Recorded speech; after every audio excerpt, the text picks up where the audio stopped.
I give the call to member for Macquarie.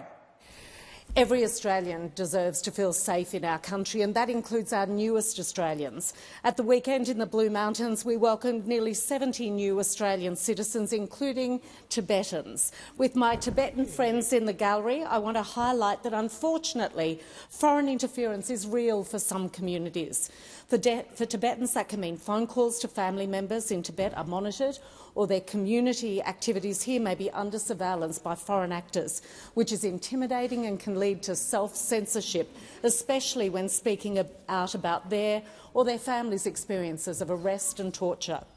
There's no place for transnational repression here in Australia, and I'll continue to work with the community of Tibetans, including to ensure they feel confident reporting any attempts to intimidate them. As we mark the 90th birthday this year of His Holiness the 14th Dalai Lama, I want to reiterate the government's view that no government should interfere in the selection of religious leaders, and successions should be allowed to occur in accordance with religious norms and practices.